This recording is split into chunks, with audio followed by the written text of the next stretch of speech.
Passamos agora então para o segundo painel. Vai ser moderado pelo Nuno Guita.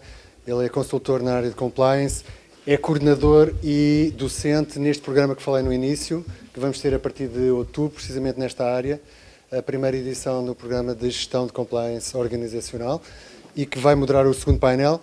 Eu não queria dar o cognome ao segundo painel do Chicote, mas vamos ver. Muito bem. Muito obrigado, Paulo. Agradecer ao Nuno por ter moderado tão bem e aos colegas do painel anterior que nos deixaram aqui provocações suficientes para o painel do Chicote.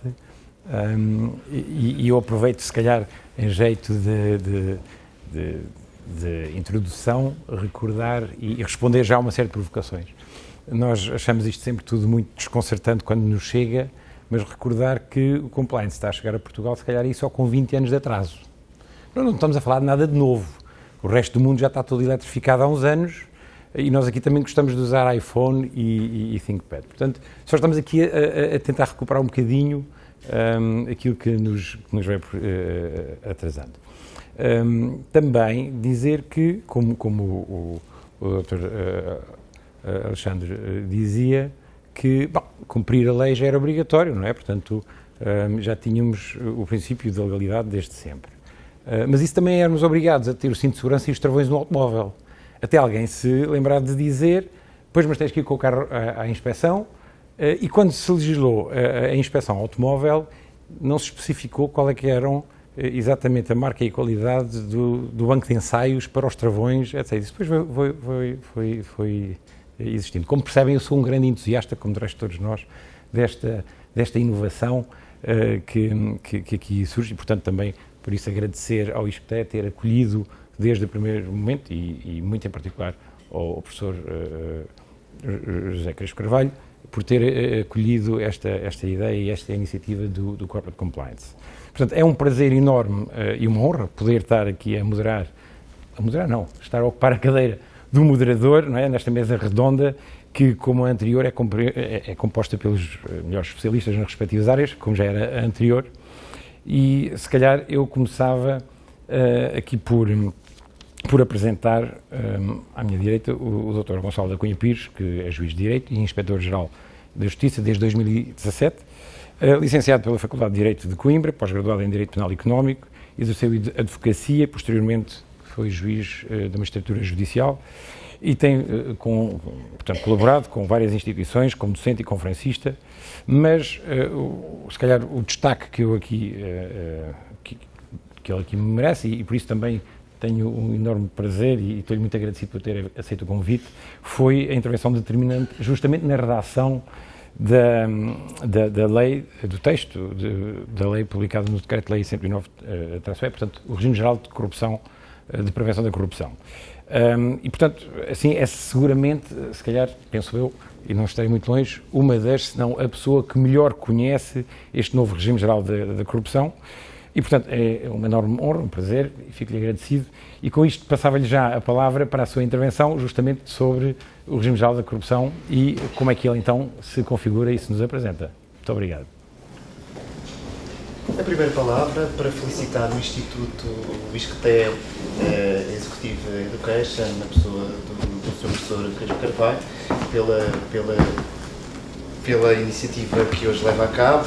Em segundo, também para agradecer o convite que me foi dirigido e o desafio que foi colocado por parte do Dr. Nuno Guita, que acabou de dificultar de forma muito acentuada aquilo que poderia ser a minha tarefa aqui hoje.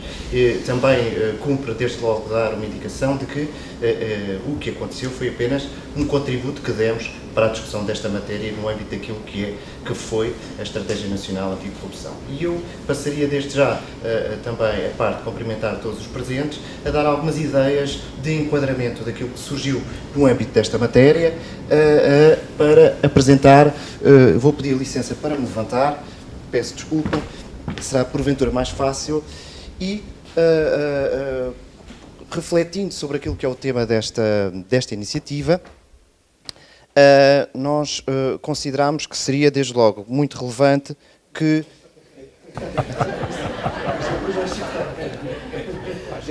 Eu resisto.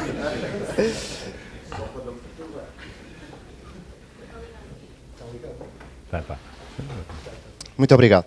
Portanto, falámos aqui hoje, e não poderia deixar de ser de outra forma, daquilo que é o regime geral da prevenção da corrupção. Ora, temos de necessariamente o incluir naquilo que é o âmbito de uma estratégia mais global, que foi definida para 2020-2024, é a estratégia vulgarmente designada da ENAC, e que, na sequência daquilo que foi um processo de reflexão desenvolvido por um grupo de trabalho multidisciplinar, na dependência direta da Ministra da Justiça à data, e teve, desde logo, um caderno de encargos muito claro, que era precisamente a definição de uma estratégia anticorrupção nacional, global e integrada, que compreendesse os momentos da prevenção, da detecção e da repressão do fenómeno corruptivo.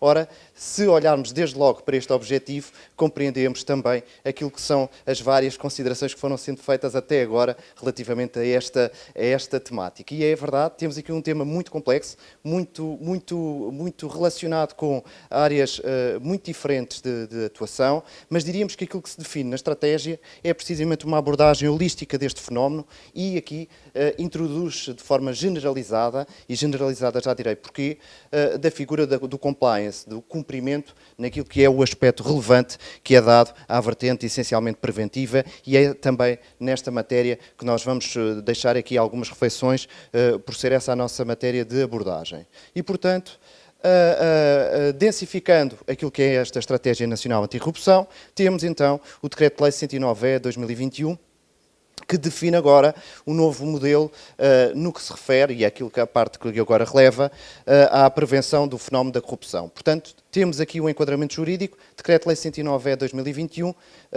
que aprova o famoso Regime Geral da Prevenção da Corrupção. No fundo, aquilo que começaríamos por dizer, é a análise que fazemos do texto da lei, é que o que se pretende é implementar efetivamente um novo modelo, um novo paradigma que aborda temáticas numa perspectiva multidimensional.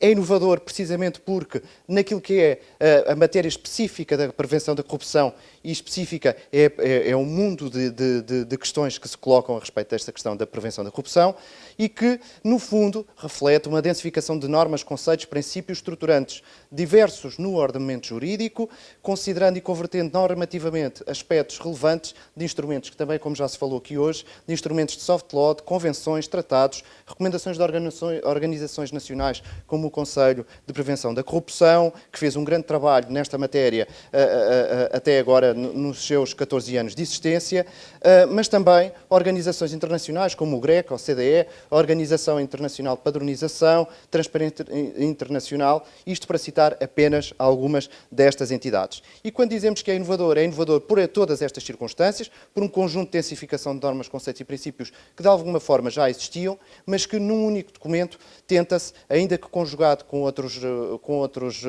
normativos, tenta-se definir um regime jurídico concentrado daquilo que é a área, neste caso, da prevenção da corrupção. E aqui um aspecto que nos parece que é absolutamente interessante e que é muito relevante refletir sobre ele, é a circunstância de este novo paradigma decorrente do regime geral de prevenção da corrupção abranger, atenção, entidades públicas e entidades privadas. É o princípio da transversalidade da atuação.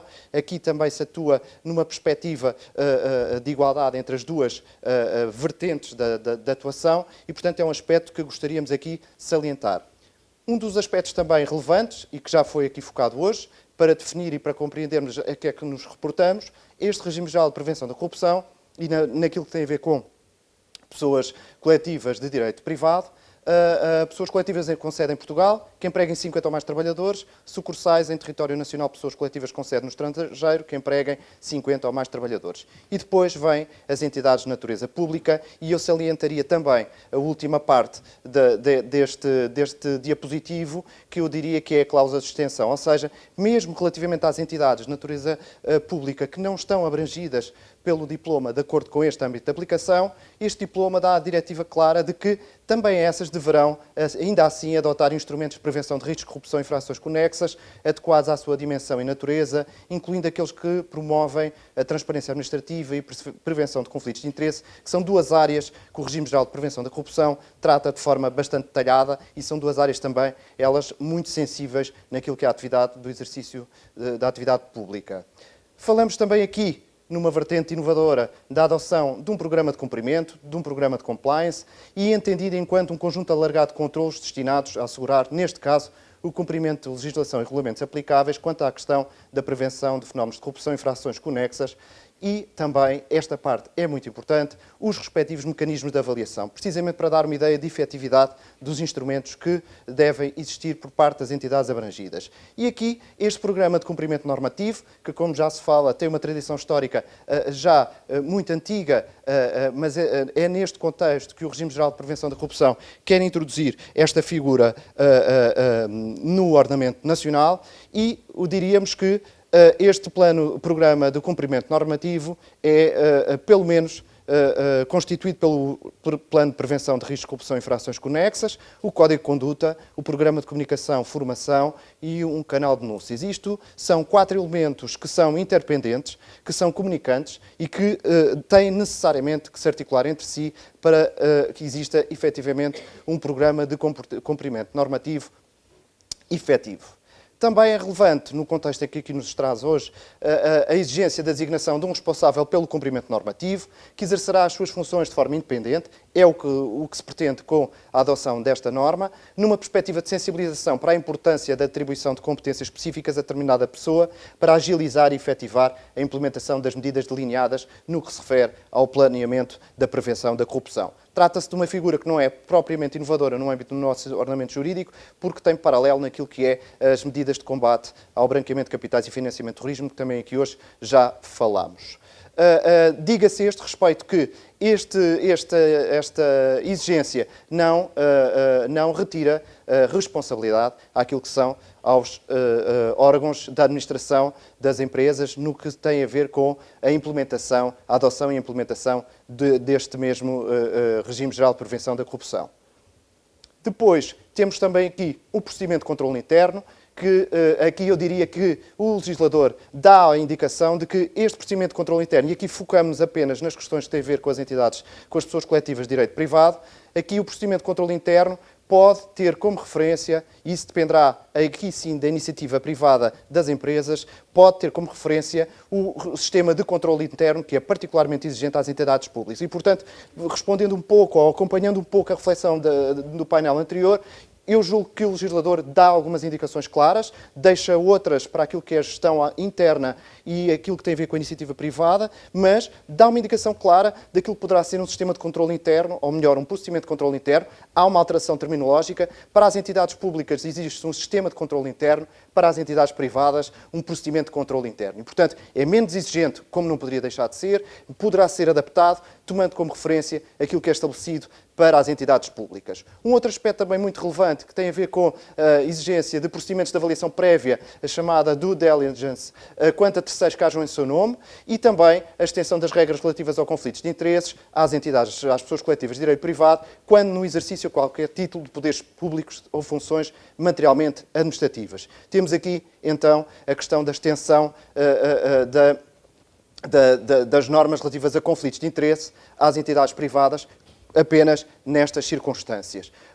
Por fim, relativamente a esta questão das sanções administrativas, aquilo que nós diríamos que poderá aproximar-se do conceito de chicote, diríamos nós, adotando a terminologia deste nosso, atendendo ao tema sugestivo deste nosso encontro, temos que, também aqui é inovador, existe agora a perspectiva de uma sensibilização para o cumprimento dos normativos decorrentes do Regime Geral da Prevenção da Corrupção, ao estabelecer-se um regime contranacional para a omissão ou não cumprimento de determinações constantes do regime geral, com a eventual sanção da publicidade para as entidades privadas. Aqui uma referência que tem a ver com a produção de efeitos. Sim, esta questão, o regime contranacional produz efeitos apenas em junho de 2023 no que se refere às grandes empresas, às médias empresas em 2024. Aqui, como disse, é porventura o reforço mais musculado daquilo que é o incentivo ao cumprimento das normas que decorrem do Regime Geral de Prevenção de Corrupção e que volta a frisar o aspecto de estas sanções administrativas se aplicarem quer a entidades de natureza pública, quer a entidades de natureza privada. Aqui também temos alguma proximidade com o sistema francês, que poderemos depois falar, mas que não poderemos deixar aqui de dar nota. Agora, pensaríamos naquilo que é a relevância positiva do programa de cumprimento normativo. Já falámos aqui bastante sobre isto, pus discretamente ali, coloquei ali discretamente, não é propriamente no registro, mas achei que fazia sentido colocar ali talvez a ideia de cenoura, porque é aqui que nos aproximamos desta questão do incentivo. E aqui, naquilo que tem a ver com a responsabilidade criminal, sabendo que este painel vai ser pródigo nessa abordagem, deixaria apenas a consideração de que o Regime Geral de Prevenção da Corrupção, e no âmbito da Estratégia Nacional Anticorrupção, prevê-se que estes programas de cumprimento normativo têm reflexos positivos, têm vantagens, têm benefícios para as entidades que os adotem. Desde logo, no âmbito da responsabilidade criminal, consagram-se mecanismos de consideração da existência de programa de cumprimento normativo por parte das pessoas coletivas. Salientaríamos apenas a título de injunção da implementação de um programa de cumprimento normativo, ou a respeito da ponderação de medidas de coação, ou também no âmbito da suspensão provisória do processo, mas isso são matérias sobre as quais não me vou debruçar. Não poderíamos era deixar, no âmbito de uma relevância positiva do programa, deixar aqui estas referências. Também um aspecto muito relevante tem a ver com a temática da contratação pública. Naquilo que é uma atuação conjugada e de organização sistemática de um conjunto de normas que se destinam a reforçar os mecanismos de transparência e promoção da concorrência e, no caso concreto, a respeito da contratação pública, ainda que no contexto associado à Estratégia Nacional Anticorrupção, foi aprovada a Lei nº 30 de 2021. Aqui chamaríamos a atenção para a exigência de um plano de prevenção de riscos, de prevenção de riscos de corrupção e infrações conexas, por parte das entidades, enquanto documento de habilitação no procedimento de formação de quaisquer contratos de valor superior a 750 mil euros, conforme decorre do artigo. Portanto, documento habilitante, contratação pública, é necessário que as entidades tenham um plano de prevenção de riscos. Por fim, salientaria a questão que já também foi hoje aqui subejamente abordada, que tem a ver com os aspectos positivos ao nível, na vertente reputacional das empresas. Precisamente facilitando uma maior confiança, permitindo uma cultura de integridade e tendo acesso a mercados, até porventura, imagem internacional da atuação das próprias empresas, do tecido empresarial. Ter um programa de cumprimento normativo não pode deixar, mas convém, tem que ser efetivamente aplicável e atuante, não pode deixar de ter reflexos positivos, diríamos, naquilo que tem a ver com a reputação das próprias empresas. Terminaria dizendo-vos que a ideia inovadora deste Regime Geral de Prevenção da Corrupção, ao institucionalizar, como já ouvi também falar, ao institucionalizar a questão do cumprimento, do programa de cumprimento, revela desde logo e tem íncidas as ideias de honestidade, integridade, segurança, responsabilidade aqui social também, idoneidade, transversalidade. Uma componente de valorização ética ao nível do compliance, do cumprimento, e que, se considerarmos de forma intensa esta exigência de compliance, estaremos certamente a contribuir para a concretização de um objetivo de desenvolvimento sustentável, nomeadamente aquele que se refere à paz, justiça e instituições eficazes. Ficarei ao dispor para questões mais concretas. Tentei abordar, no tema que me foi generosamente concedido, os aspectos que me pareceram mais relevantes para este primeiro momento, mas julgo que o debate também será certamente muito produtivo. Muito obrigado. Obrigado.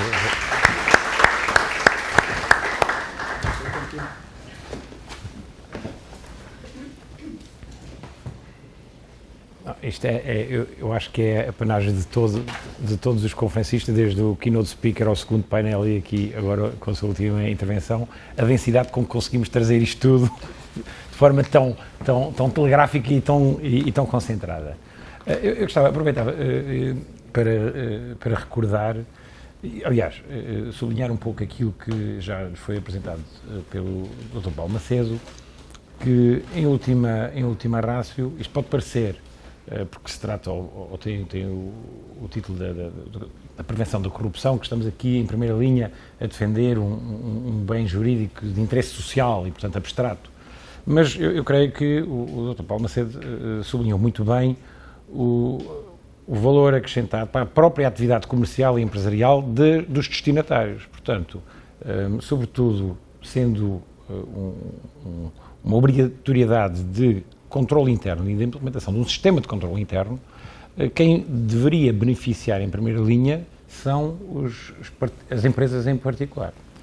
E se calhar, agora aproveitando isto para fazer a ponte, apresento a senhora professora Susana Aires de Castro, que também é a professora Susana Aires de Sousa, peço desculpa, que também é docente no Boost que estamos a organizar e que eu só há muito pouco tempo conheci, mas das poucas conversas que tivemos telefónicas percebemos logo que precisávamos ainda de muitas horas para debater isto e se calhar vamos alongar esta mesa redonda noutros locais. Eu aproveitava para apresentar a senhora professora, ela é professora da Faculdade de Direito da Universidade de Coimbra, foi subdiretora da mesma faculdade entre 2015 e 2018, ainda membro do Conselho Científico, do Conselho Pedagógico, integra o Conselho Científico do Instituto de Investigação Interdisciplinar da Universidade de Coimbra, desde 2020, é investigadora integrada do Instituto Jurídico da Faculdade de Direito da Universidade de Coimbra e Senior Fellow da Karen Lawrence Zicklin Center for Business Ethics Research da Wharton School da Universidade de Pensilvânia. Tem cerca de uma centena de publicações sobre temas de direito penal económico, direito penal societário e direito processual penal. Colabora e contribui com várias instituições nacionais e internacionais como docente e conferencista. Penso eu procuro fazer o meu due diligence, há de ser, se calhar, seguramente uma das, se não a especialista em direito penal corporativo e empresarial em Portugal. E, portanto, foi nessa qualidade e com esse em mente que eu tive a honra e o prazer de a convidar e maior honra e maior prazer em ter aceito estar aqui connosco e vem-nos falar justamente sobre a cenoura, a cenoura do compliance na repressão criminal. Portanto, Sra. Professora, muito obrigado e tem a palavra. Muito obrigada muito obrigada pela gentil apresentação excessiva que fez. Muito obrigada pelo convite para estar aqui, que estendo também ao Isqueté, com muito gosto que estou aqui, cumprimento todos e cumprimento também quem falou anteriormente e, sobretudo, porque com as intervenções anteriores acabei por me ver obrigada a alterar o esquema mental que tinha pensado para a minha intervenção. E, portanto, em direto, vou alterar algumas das coisas que tinha pensado, porque me parece importante começar, quando falamos de compliance criminal, parece-me importante distinguirmos duas coisas. Uma é o propósito do programa de compliance, também, de evitar a prática de infrações, designadamente de crimes. E, portanto, um dos propósitos da implementação de um programa de cumprimento normativo é, como já foi dito aqui, trazer a ética para a empresa, para a organização, como bem se dizia na primeira intervenção, para a organização e, com isso, de facto, se o programa funcionar, evitaremos o crime e evitaremos a responsabilidade. A melhor forma de evitar a responsabilidade é evitar o crime. Naturalmente que o programa nem sempre funcionará e, portanto, haverá falhas no programa e esta ideia utópica de, através do programa de cumprimento, evitarmos o crime e, com isso, evitarmos a responsabilidade, deve estar nos propósitos, mas nem sempre será atingível. Outra questão diferente é saber até que ponto podemos usar o sistema penal e as regras penais como um incentivo, como a tal cenoura, para, no fundo, não digo obrigar, mas sugerir de uma forma impositiva às empresas que implementem um programa de cumprimento normativo.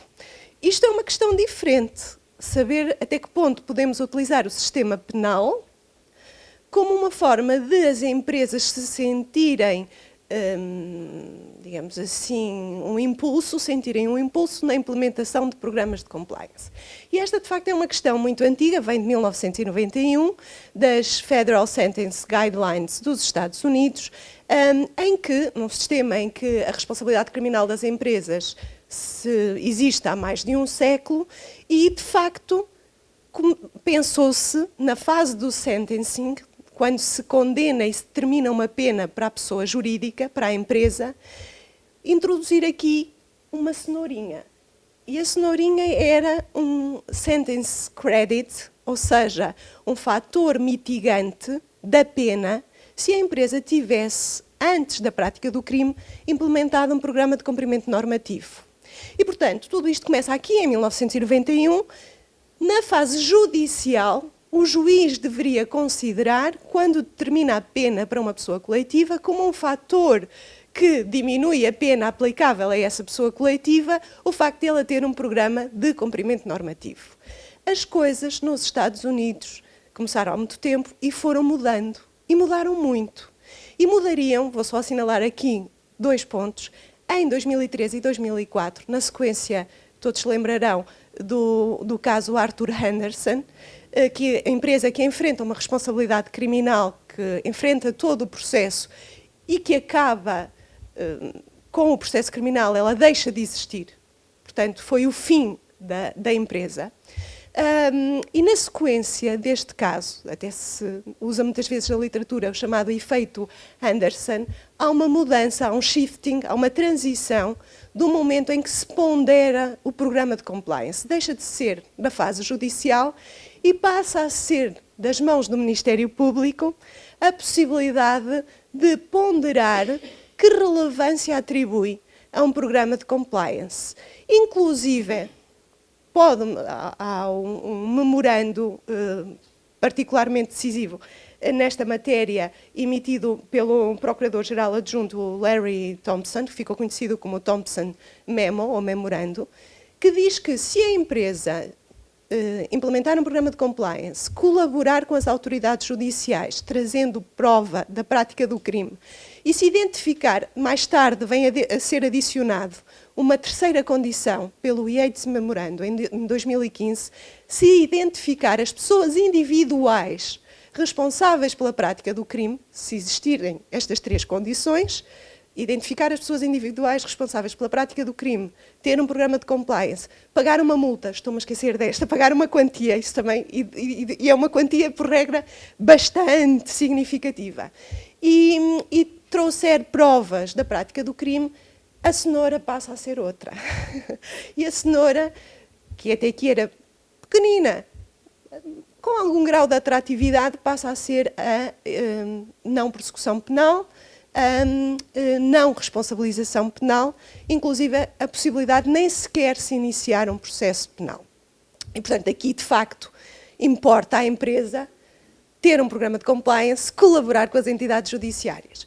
Porquê é que eu estou a fazer esta referência? O nosso caminho, aquele que nós começámos agora e que vimos no último slide, estamos ainda no primeiro momento, ou seja, nós reconhecemos a implementação de programas de compliance efeitos jurídicos, mas foram efeitos que se traduziram ou numa atenuação especial da pena ou na possibilidade de ser aplicado, a obrigação de implementar um programa de compliance, ser aplicado em conjunto com uma pena de multa, portanto, como uma pena acessória, ou ainda também está lá a possibilidade de substituir, pode ser nomeado no âmbito daquilo que se chama a pena de vigilância judiciária, pode ser nomeado alguém que monitorize a atividade da empresa durante um determinado tipo de tempo e implemente também um programa de compliance em substituição da pena. Portanto, pode ser mesmo uma pena de substituição. Para além de, no Código de Processo Penal, estar ainda a possibilidade de, no processo penal, uma das injunções possíveis para a empresa beneficiar da suspensão provisória do processo ser a implementação de um programa de compliance. Portanto, pode o Ministério Público optar por não deduzir a acusação e obrigar à injunção de implementar um programa de compliance. Onde é que eu quero chegar? Qual foi esta transição que se verificou nos Estados Unidos, teve que efeito? Voltando à minha distinção inicial, uma coisa é o programa estar vocacionado para a integridade, para a ética na empresa. Se assim for, provavelmente terá mais efeitos em evitar o crime, se estiver lá a ética corporativa. Outra coisa é usar o direito penal como forma de incentivar as empresas a implementar programas de compliance. Qual foi o efeito que se verificou nos Estados Unidos? A partir do momento em que a cenoura foi tão grande, nós não temos crimes cometidos por empresas. O último caso, talvez assim mais mediático, foi a Boeing e os acidentes de aviação que ocorreram em virtude de um defeito do sistema de software. A empresa não vai enfrentar um processo penal. Devo dizer-lhes que, nos últimos dados disponíveis, são de 2020, num sistema norte-americano, com um universo de 30 milhões de empresas, houve 94 empresas condenadas pela prática de crimes, sendo que essas 94 são todas pequenas empresas. Não há responsabilidade criminal das grandes empresas nos Estados Unidos. Too big to fail, too big to jail. Em Portugal, no universo de 1 milhão, tínhamos, é interessante também ver os números. Eu comecei por dizer temos e depois disse tínhamos. Porquê? O que é que se está a passar aqui na minha mente? Nós, se formos ver os números, eu não sei se é efeito da pandemia ou não, os números têm vindo a diminuir das condenações das pessoas coletivas. Em 2015 tínhamos mais ou menos 2.500 empresas condenadas em Portugal, que reparem, alguma coisa está mal ou em Portugal ou nos Estados Unidos, porque com 30 milhões, 94, e em Portugal, no seio de 1 milhão, 2.500 empresas, alguma coisa está profundamente errada, sendo que a grande percentagem são crimes fiscais, naturalmente, eram cerca de 1.400. Mas os últimos, se formos ver 2015, 16, 17, 18, 19, e esta semana eu pedi ao Ministério da Justiça as estatísticas, as últimas que estão disponíveis estão de 2020, é muito interessante vermos que há uma diminuição constante. Em 2020 foram condenadas 1.100 pessoas coletivas. Para 2.500, 2015, há aqui uma diminuição significativa. Pode ser, pura e simplesmente, de facto, por efeito da pandemia, enfim, não, é um pormenor. O que eu queria apenas dizer, e para terminar, com isto vou terminar, não disse nada daquilo que tinha pensado em dizer aqui, mas para terminar, queria apenas dizer que há aqui um risco, nós devemos aprender, ou pelo menos olhar para o caminho que os outros já fizeram. E pode haver aqui um risco se utilizar os programas de compliance não como um mecanismo para prevenir infrações e crimes, mas como um mecanismo para evitar responsabilidade. São coisas muito diferentes. O programa de compliance deve evitar o mal do crime da infração, naturalmente. Outra coisa é usar-se o programa de compliance, que é o que aconteceu nos Estados Unidos, porque, eu não disse isto, as empresas começaram a investir milhões e milhões em programas de compliance como uma forma antecipada de defesa no caso de enfrentarem um processo penal. E, portanto, quando há o processo penal, há todo o resultado das averiguações internas de todo o programa de compliance que permite mostrar que a empresa se organizou e normalmente quem responde pela prática do crime não é a empresa, mas há alguém que responde. São as pessoas individuais, também há estatísticas sobre isso. 57% são quadros intermédios ou baixos da empresa. Portanto, a empresa, nas informações que traz às autoridades, traz informações que comprometem quem? Não a empresa, não o board, mas sim os pequenos e médios trabalhadores.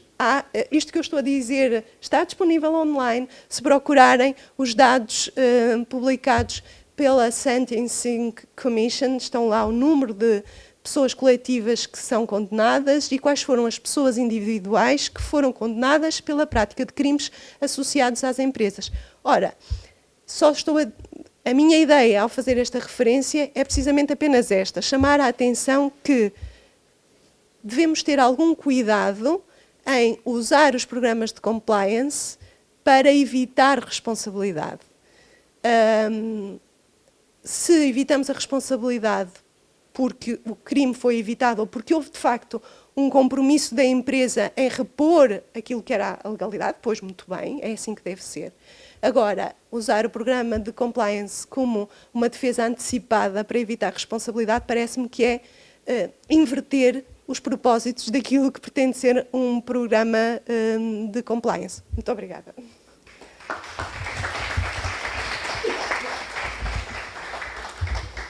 Muito obrigado, professora Susana Aires de Sousa. Com isto, acabou por resolver aqui um bocado aquela tensão que eu encontro muitas vezes, apesar de eu estar aqui com um painel de ilustres juristas, eu não sendo jurista, procuro sempre dizer que o compliance não é um tema do legal, é um tema do governance, é um tema de gestão e, portanto, por tudo aquilo que disse, parece-me a mim que não é suscetível de ser entregue ao departamento jurídico e agora trata lá do assunto keep me out of trouble, but don't keep me out of business. Não é? Exato. Ou seja, é um tema de governance e de gestão justamente por causa daquilo que disse. Eu comecei por dizer, recordar que nós estamos aqui, de facto, 2 décadas atrasados em Portugal, tendo isto nascido nos Estados Unidos, mas, portanto, atravessou o Atlântico e cá veio parar a este continente. Falou-se já aqui de Espanha, de França. Eu trabalho muito com programas e situações de compliance na Alemanha. Portanto, o caso Siemens é um caso que eu gosto sempre de recordar como paradigmático da sua aplicação de princípios norte-americanos, depois aqui no nosso contexto jurídico romano-germânico, e onde de facto foi evitado o colapso, numa lógica, e nós tivemos conversas interessantes quando foi do título da conferência, chicote e cenoura, mas eu acho que é importante percebermos isto, porque eu creio que, pelo menos a experiência que eu trago da Alemanha, daquilo que eu observo da prática, espelha muito bem este tandem entre o interesse privado, de resto é o título aqui do nosso painel, não é? Crimes públicos e efeitos privados, o interesse privado da eficiência e do controle interno, mas sim a necessidade de um push, e aqui, no caso alemão, a segunda secção do Departamento do Ministério Público de Munique foi driver e determinante porque criou uma estratégia própria. Como é que havia de lidar com isto? Portanto, depois seguiram-se os casos da Siemens, da Ferrostal, da Deutsche Bahn, da Volkswagen e por aí fora, mais ou menos na mesma matriz, onde de facto o Ministério Público tem uma estratégia de atuação, na sua atuação, na sua ação penal, mas que muito bem alinha com os propósitos de promoção de integridade ou correção de uma falta de integridade para promover, então, correções na organização.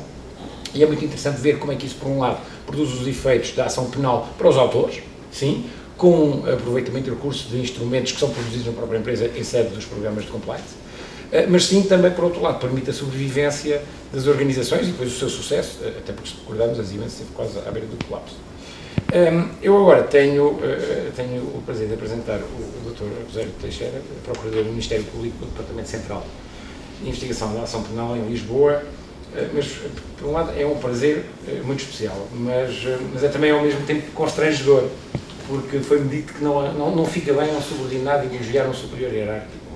E, como sabem, o Dr. José Teixeira foi, durante muitos anos, durante alguns anos, Diretor Nacional Adjunto da Polícia Judiciária do Departamento Central de Combate à Corrupção, Fraudes e Infrações Económicas e Financeiras. Nós tínhamos que respirar fundo para dizer o nome do departamento. E foi nessa qualidade e nessa altura que também foi meu diretor.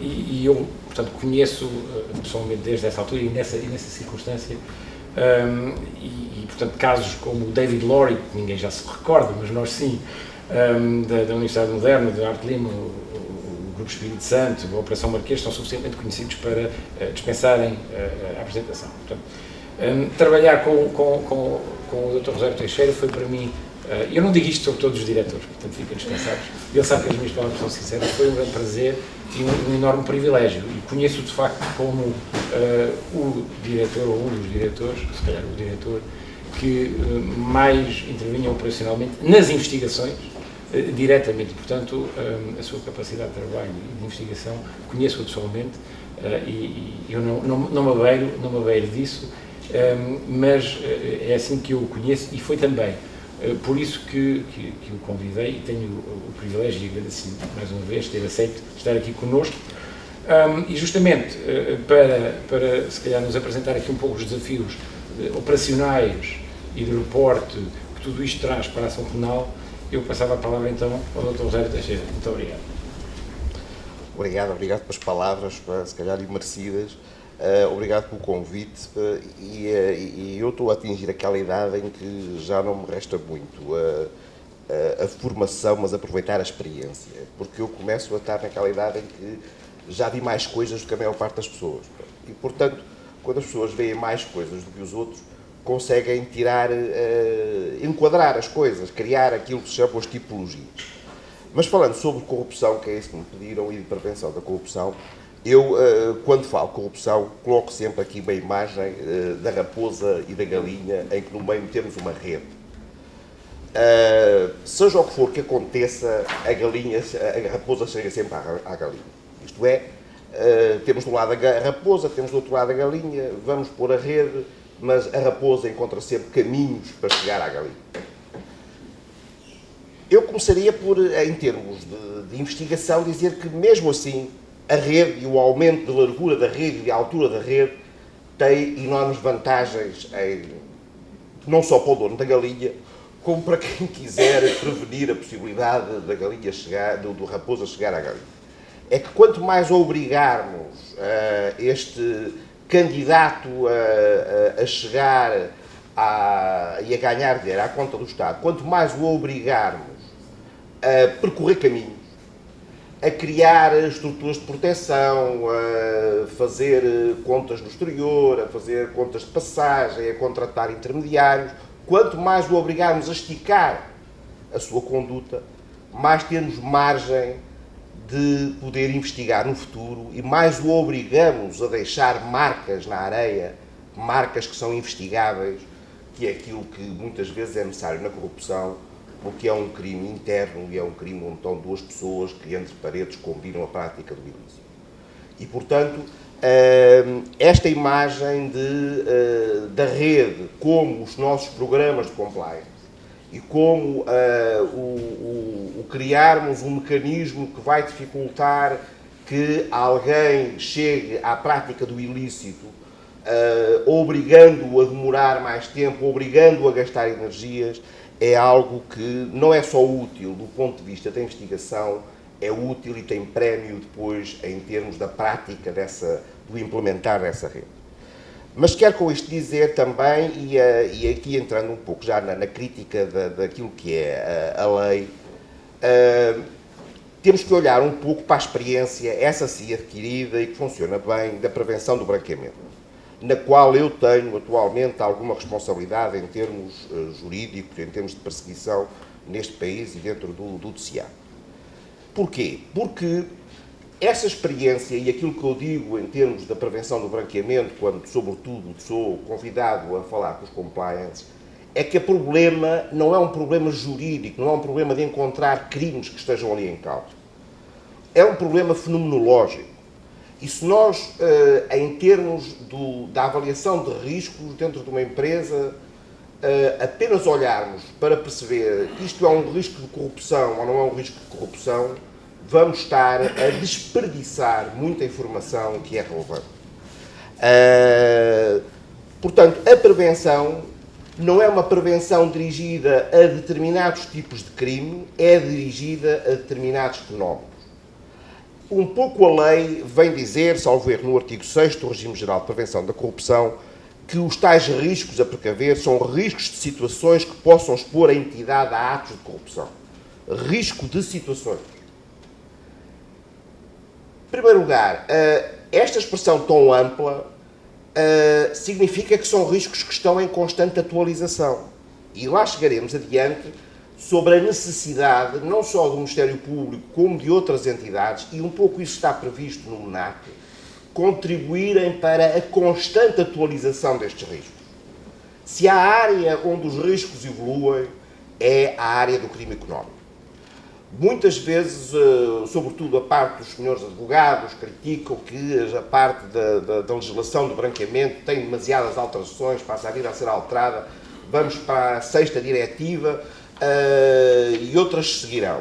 Mas se nós observarmos que, entretanto, surgiram o fenómeno das criptomoedas, que, entretanto, surgiram todos os fenómenos de facilidade de circulação e de liberdade de circulação de capitais, se olharmos para a facilidade como se concebe o planeamento fiscal em Portugal e a complexidade que ele atinge, temos que perceber que se a lei não se adaptar a essa realidade, a lei acaba por morrer e acaba por ser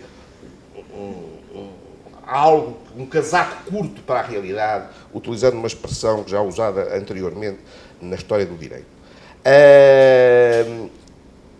Portanto, por exemplo, 2 exemplos daquilo que é o olharmos dentro do compliance, e agora não raciocinando como magistrado nem como investigador, mas como compliance officer de uma determinada organização em que eu me apercebo da existência, por exemplo, de um risco da existência de fraude fiscal.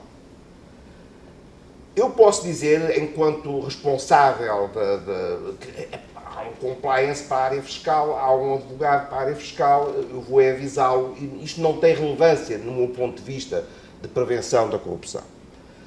Mas esses elementos, por exemplo, a prática de preços de transferência, a utilização de intermediários, a prática de crimes de fraude fiscal, são áreas essenciais para facilitar as práticas de corrupção. Porque a prática de corrupção precisa daquilo que em vulgo se chama o saco azul, isto é, quantias de dinheiro que não estão contabilizadas e que são suscetíveis de ser utilizadas para práticas indevidas. E como é a melhor forma de criar essas práticas? É através de criarmos mecanismos de kickbacks, de intermediários, com quem a gente paga e que nos devolvem quantias que ficam ali numas contas em stand-by para aquilo que for necessário, para acautelar riscos futuros, mas para acautelar também despesas daquilo que é necessário em termos de corrupção. Não podemos também sequer pensar, e esse é o outro caso, que não tem nada a ver com a prevenção de corrupção, quando estivermos a pensar dentro de uma empresa privada, numa simples compra e venda entre dois particulares. Estamos aqui a falar, eu a comprar ao meu fornecedor, qual é o problema, isto não tem nada a ver, duas empresas privadas não tem nada a ver com risco de corrupção. Tem que ver com o risco de corrupção. Porque se eu tiver a fazer essa compra a outra entidade privada e tiver a aceitar pagar um preço excessivo, e se tiver a dar elementos para que ele possa colocar a parte daquele dinheiro numa conta, fazer uma devolução, um kickback, eu estou a facultar, eu estou a facilitar o procedimento futuro da própria corrupção. Portanto, a prevenção da corrupção é uma prevenção de fenómenos, não devemos olhá-la como uma prevenção de crimes e de tipos de crimes, mas sim olhar como uma prevenção de fenómenos e ter uma noção daquilo que são as tipologias do crime. E é aí que entra a grande necessidade de atualização e de proximidade que está prevista a nível do MNAC, com a proximidade que esperemos que venha a ter, efetivamente, com o Ministério Público, com a Polícia Judiciária, com outras entidades que lidam com esta investigação. Não por mais nada, por uma questão apenas de atualização. Eu acho, e aí acho mal, que, por exemplo, a avaliação de risco seja revista e esteja prevista, há uma revisão quase 3 em 3 anos. A revisão da avaliação de risco é uma avaliação constante, é uma problemática premente, porque a diferença e a forma de variar os riscos da prática de ilícitos, da prática ilícitos na área da corrupção, é enorme e é extremamente criativa. Defendo, portanto, aqui uma visão de uma compliance global, que não despartilhe entre aquilo que é uma compliance fiscal ou uma compliance para a corrupção. Ela tem que ter uma visão integrada e fenomenológica daquilo que passa e daquilo que chega à corrupção. Depois, todos estes planos de cumprimento normativo têm que ter um conjunto de componentes que acho essenciais. Já aqui se falaram dos canais de denúncia, já lá vamos, mas um deles é o de prever um mecanismo, por exemplo, interno de formação da vontade coletiva. Isto é, quem é que tem que ser ouvido, que canais é que têm que ser corridos para se formar uma decisão da pessoa coletiva. E isso é essencial também para depois podermos dizer que se esses canais não foram cumpridos, porque é que esses canais não foram cumpridos, porque é que se criou uma decisão que facilitou uma determinada prática, porque é que se criou uma decisão que perverteu, por exemplo, regras de imparcialidade. Depois a situação dos tais canais de denúncia, e aqui aproximar um pouco para aquilo que seja esta comparação não só com os Estados Unidos, como aquela questão que foi colocada de se a existência de um canal de cumprimento normativo pode ou não chegar ao ponto de excluir a responsabilidade penal da pessoa coletiva. Depois, no final, voltarei à questão, mas aqui os canais de denúncia são, não deixo aqui de referir a possibilidade e a vantagem que eles podem conferir.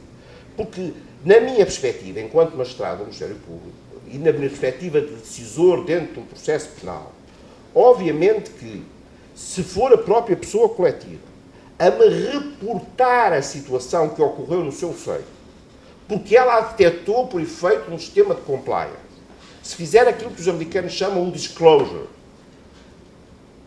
Obviamente que a pessoa coletiva reúne os requisitos para dizer que não é responsável. Porquê? Porque ela tinha um programa, porque o programa detectou, não houve uma falha, mesmo que aquele agente subordinado tenha procurado defraudar o sistema de prevenção da prática de ilícitos, o plano de cumprimento normativo, mas ele foi detectado, não falhou. E houve um aporte dos factos, uma disclosure dos factos perante as autoridades de investigação. E é obviamente aí que os Estados Unidos e que os americanos são especialistas nisso, de criar mecanismos de decisão pré-judicial de todas estas situações que se passam no seio da própria empresa. Sobretudo porque eles têm técnicas de investigação que passam precisamente por levar e por incentivar ao disclosure por parte das empresas e, na prática, a investigação é quase feita, é quase privatizada do lado das empresas, segundo parâmetros que os próprios a FCCP do lado da corrupção internacional ou outras entidades vêm a definir que tem que fazer uma investigação neste sentido. A empresa faz a investigação interna naquele sentido e depois faz o disclosure dos resultados. É, efetivamente, uma situação diferente, mas voltando àquilo que eu estava a dizer, na minha convicção, e mesmo à luz do artigo 11º, quando fala das formas de responsabilizar a pessoa coletiva, na parte em que refere não as pessoas com liderança, mas as pessoas subordinadas, eu diria que esta possibilidade de a pessoa, da sociedade, dizer o meu sistema de cumprimento normativo funcionou, detectei esta situação, está aqui esta situação, é uma forma de eu dizer que tem todas as condições para dizer que aquela empresa funcionou e que aquela empresa não merece ser responsabilizada, nem tem uma responsabilidade e, ao abrigo dos critérios do artigo 11º, pode ser excluída da punibilidade. Agora, isso significa que estes sistemas sejam efetivamente sistemas com determinadas características e que um deles, essencial, é a sua eficácia. Aquilo que depois o Código Penal prevê quando fala das possibilidades de atenuação da pena, de considerar na graduação da pena a existência ou não de um plano de cumprimento normativo, a possibilidade de substituição da pena, de penas alternativas, tudo isso está previsto com grande evidência. Não tanto a tal exclusão da responsabilidade, mas, como eu digo, ela é possível. Agora, os critérios que são exigidos para isso passam sempre por duas expressões: adoptar e implementar. O que é adoptar e implementar, que está na lei, é necessariamente, na minha perspectiva, mostrar resultados. Porque não basta, nem eu estou disposto a comprar ou a aceitar naquilo que é a minha área uma suspensão provisória de um processo com base numa empresa que me apresente um boneco, ainda que escrito, de um qualquer programa de cumprimento normativo. Se esse programa de cumprimento normativo, muito seja bonito no papel, não tem qualquer forma de enforcement, não tem qualquer histórico de resultados, para mim aquilo não existe, é papel, e, portanto, não posso atribuir relevância à mera existência de um programa de cumprimento normativo nesses termos. E depois, esse programa tem que ser adequado, e é essa também uma exigência da própria lei, para ter essa relevância de atenuação das penas, adequada a prevenir a prática do crime ou de crimes idênticos. Essa adequação tem muito que ver com esta plasticidade e esta capacidade, como eu disse, da tal compliance global, de olhar para a informação dentro da empresa e do tipo de acesso de informação que o próprio compliance tem dentro da empresa. Esse é um dos, mais uma vez, voltamos à lição da prevenção do branqueamento de capitais. E eu tenho anos suficientes, e aqui, mais uma vez, voltamos à experiência profissional. Nos princípios no princípio de se lidar com a prevenção do branqueamento de capitais e a grande luta e o grande apoio que se tinha com os departamentos de compliance dos bancos era de garantir que eles tinham acesso a toda a informação, designadamente a todas as contas. Recordo perfeitamente vários responsáveis de programas compliance dizer que se calhar há lá umas contas que eu não sei, que eu não tenho acesso, que eu tenho que perguntar se existem, o que é aquelas contas, e mais aquelas situações que existiam dos bancos em Cayman, tudo isso eram formas de evitar que um sistema de compliance pudesse funcionar, porque não tem acesso à totalidade da informação. E isso é algo que vai nos transformar neste tal conceito do adequado e eficaz a prevenir uma determinada prática do crime. Se eu tenho um sistema de compliance que tem acesso à informação parcelar, necessariamente é um sistema de compliance que eu não posso validar em termos de permitir que ele atenue uma pena ou, muito menos, que eu suspenda o processo, isto é, que não leve aquela pessoa coletiva a julgamento pelo facto de ela ter um programa de compliance. Portanto, estes vários mecanismos que vão inerentes à existência de um programa de compliance dentro de uma sociedade, de que procurei aqui dar algumas pistas daquilo que são os critérios que eu visualizo que venham a ser relevantes em sede do Ministério Público para, em sede de inquérito, não levar uma pessoa coletiva a julgamento, ou em sede de julgamento atenuar ou permitir a substituição da pena, são critérios que passam muito por esta efetividade e esse histórico de resultados que o próprio plano de cumprimento normativo tenha dentro da empresa. Não me custa a que, ao abrigo do artigo 11º, no que se toca à possibilidade de imputação criminal a uma empresa com base por um ato do seu subordinado, se excluir essa responsabilidade, até porque, vamos lá ver, o compliance implica, voltando à história inicial, o compliance é o alargar da rede. Se eu crio uma rede tão larga e tão alta que a pessoa, para apular, tem que fazer uma fraude à própria lei, e se eu consigo provar, não, eu estava a vigiar a rede, mas mesmo assim ele defraudou-me e não sei como fez isto, eu posso ver a minha responsabilidade excluída, porque eu tenho que provar que tenho um sistema efetivo, que tenho um sistema vigilante, mas mesmo assim o meu subordinado, recorrendo a um subterfúgio, recorrendo a um sistema de fraude, violou e conseguiu praticar um ato que eu não posso ser responsabilizado porque eu tinha a tal rede alta, a rede larga e estava a vigiar a minha rede. Isto pode acontecer, admito que sim. Mas, mais uma vez, depende da capacidade da própria empresa dizer: eu tinha este programa, eu fiz isto e isto, e reparo agora que este meu subordinado conseguiu fazer o bypass a tudo aquilo que eu montei e chegou à prática do ilícito. E, portanto, fazer aí algum disclosure daquilo que ela própria detectou dentro da empresa. Uma última nota, só ainda relativamente à lei da prevenção das práticas de corrupção, que prevê, por exemplo, que apenas em termos das denúncias,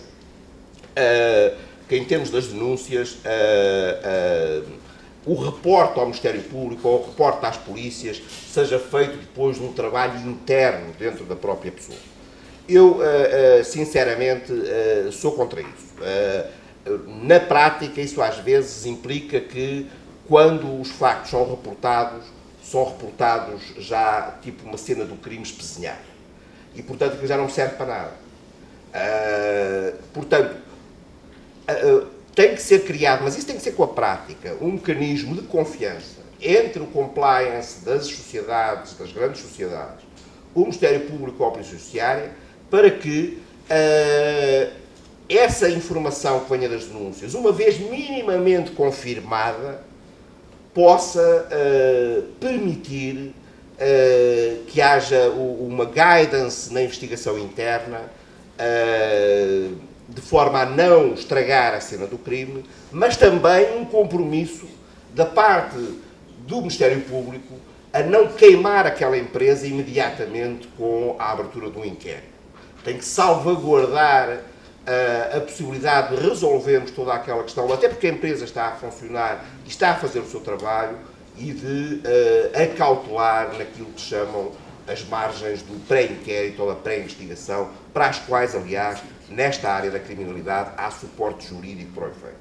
Portanto, há que haver um esforço de ambos os lados, o Ministério Público vai ter que se adaptar, a Polícia Judiciária vai ter que se adaptar, é preciso que haja essa, digamos assim, humildade da parte do MNAC, no sentido de perceber que, quando estamos a falar de ilícitos, estamos a falar de alguém que já está no terreno e que tem uma experiência, e que a melhor forma é colher essa experiência e manter esse contato. E penso que, se assim for feito, este novo quadro legislativo pode efetivamente gerar resultados, e pode gerar resultados com algum tempo. Era essa a minha pergunta. Muito obrigado.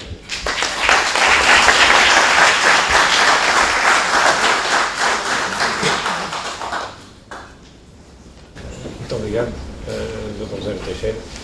Isto foi, nós já estamos em cima do tempo, mas eu não queria deixar de agradecer aos meus três colegas do painel, porque nós falámos sucintamente na preparação para isto e toda a gente respondeu à questão, e o Dr. José Teixeira tinha justamente pedido para nos responder a esta questão. O que é expectável? O que é que as empresas podem esperar da atuação do Ministério Público, justamente naquilo que também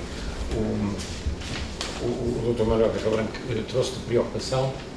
A lei aí não é suficientemente clara, não é suficientemente específica, e no final das contas, que chicotada é que nós podemos esperar de que cenoura quando cumprimos? E eu creio que, pelo menos, claro que isto ainda é todo um processo que está a ser produzido, mas eu agradeço esse esclarecimento. Se calhar passava a palavra brevemente à professora Zanaís de Sousa. É impossível falar com brevidade nestas coisas, mas nós temos uma expressão muito interessante no direito penal, que é a tentativa impossível por inaptidão do meio, neste caso, de falar com brevidade. Mas eu só queria dar duas notas na sequência da intervenção do Sr. Procurador, que eu ouvi com muita atenção e segui atentamente. Uma sobre a privatização das investigações. De facto, eu não tenho a mesma experiência profissional que o Sr. Procurador tem, mas já há muitos anos que estudo estas questões da responsabilidade penal da pessoa jurídica e dos programas de compliance, até num estudo comparativo com o sistema norte-americano. E nós lutamos tanto, aliás, eu creio que nós estamos no bom caminho, Portugal, quando digo nós, por mantermos um sistema ao nível da promoção processual baseado numa ideia de legalidade. Portanto, nós acreditamos que deve ser o Estado a investigar, porque é a única entidade que garante, tanto quanto possível, alguma imparcialidade nas investigações. Aquilo que está a acontecer na criminalidade empresarial nos Estados Unidos é uma efetiva delegação de funções que são funções públicas, funções do Estado, funções do Ministério Público, nas empresas. É uma absoluta privatização da investigação criminal que é dada. O Estado demitiu-se de fiscalizar as empresas e delegou nas empresas a obrigação de se autofiscalizarem, de recolherem toda a informação e de oferecerem essa informação ao Ministério Público. A única dúvida, inquietação que isto me deixa, que com certeza passará pela mente de alguns, é até que ponto alguém que tem um interesse direto naquilo que está a ser investigado pode garantir essa imparcialidade numa investigação criminal pela qual tanto lutamos. Esta é uma primeira observação.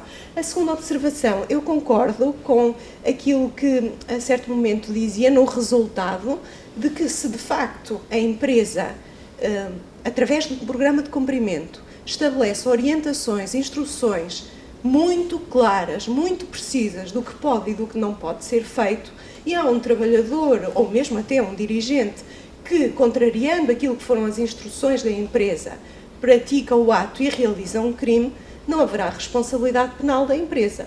Não por causa do modelo de imputação, mas porque existe o número 6 do artigo 11, que diz que a empresa não responde criminalmente quando o agente tiver atuado contra instruções e orientações da empresa, que podem ser dadas através do programa de cumprimento normativo.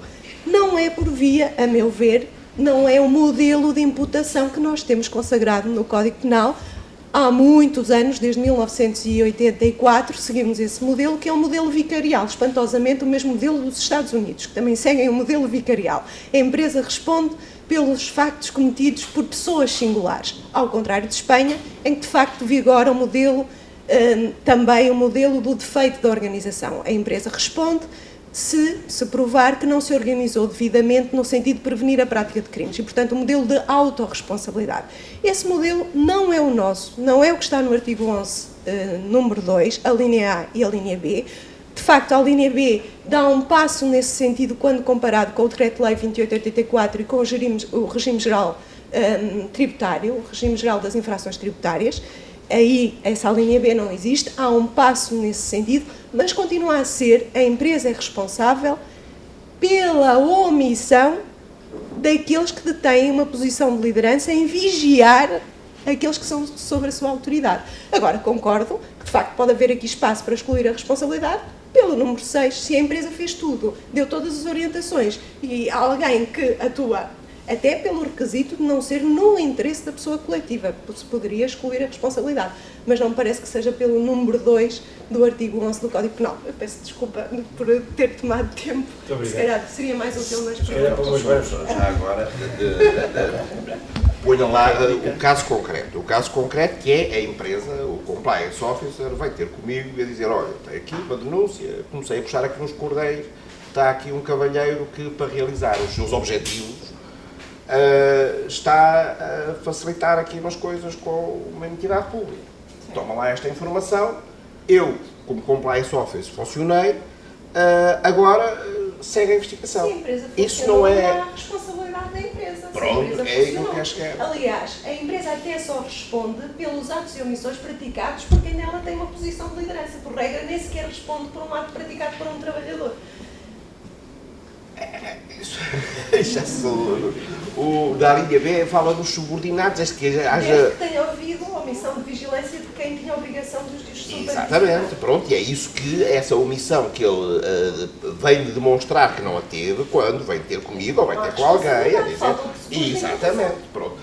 Mas pode ser um mero colaborador, desde que haja por conta, no interesse da empresa, não deixa de obrigar a própria empresa. Agora, se realmente ele, porque criou uma operação complexa, conseguiu iludir a própria vigilância, ou a vigilância funcionou e vem a dizer, está a agir e aqui estão os factos, faz o tal disclosure, eu acho que aí é de considerar e é de admitir afastar a responsabilidade da empresa. O fundamento é, nós divergimos no fundamento. Pois, certo. Já agora, pedi aqui o microfone para o Dr. Gonçalo. Não entrando diretamente nesta temática, deixar apenas duas notas. Naquilo que tem a ver com a configuração de um programa de cumprimento normativo, com as características aptas a serem avaliadas no âmbito da responsabilização criminal, eu julgo que o regime geral dá bons elementos, dá boas ideias ao intérprete e ao julgador. Portanto, se o julgador for colocado, o julgador ou o Ministério Público for colocado perante a questão de ter de analisar a existência ou não de um programa de cumprimento normativo, digamos que as medidas para aferir da eficácia ou não deste sistema de programa normativo, o regime geral de prevenção da corrupção já dá uma ideia que facilita a interpretação desta temática. Isto neste segmento específico da responsabilização criminal. O outro aspecto que gostaríamos de deixar a título de nota final era apenas a circunstância de, ao longo desta jornada, foram sendo elencados aspectos relevantíssimos daquilo que tem a ver com a dinâmica da própria execução deste regime geral da prevenção da corrupção e daquilo que é a corporização do regime no âmbito da Estratégia Nacional Anticorrupção. Nós diríamos que a interpretação que fazemos do sistema que veio a ser definido permite, de alguma forma, pelo menos em termos de estrutura, pelo menos em termos de atribuições do mecanismo do chamado MENAC, nós diríamos que muitas das dificuldades que nós antecipamos nesta altura, olhando para aquilo que é a implementação do regime, poderão, porventura, ser superadas por força da efetividade e da atuação do mecanismo, porque tal está expressamente consagrado e, portanto, há essa aptidão para resolver alguns aspectos, nomeadamente a questão muito relevante que tem a ver com orientações a dar às entidades abrangidas e, portanto, estamos convencidos do ponto de vista de estrutura, de sistema, há condições para superar algumas dificuldades em termos práticos e que surgem sempre quando há aplicações, quando há regimes jurídicos novos. Muito obrigado. Muito obrigado. Bom, a hora já é longa. Eu gostaria só de dizer duas coisas. Recordar primeiro que, se eu recordo bem, muito alinhado com aquilo que são as normas internacionais, o programa de compliance, ou o sistema de gestão de compliance, assenta justamente em 3 princípios, não só apenas a prevenção, é a prevenção, a detecção e a reação. Portanto, mesmo que não tenha sido prevenido, tendo sido cometido, depois não houve detecção, o sistema falhou. Não tendo sido prevenido, como de resto está previsto, mas tendo sido detectado e não tendo havido reação, também falhou, portanto não preenche os requisitos de eficácia. Isto são tudo temas complicados que nós esperamos abordar no nosso curso de gestão de sistemas de compliance, para os quais todos estão convidados. Muito obrigado a todos. Passa a palavra.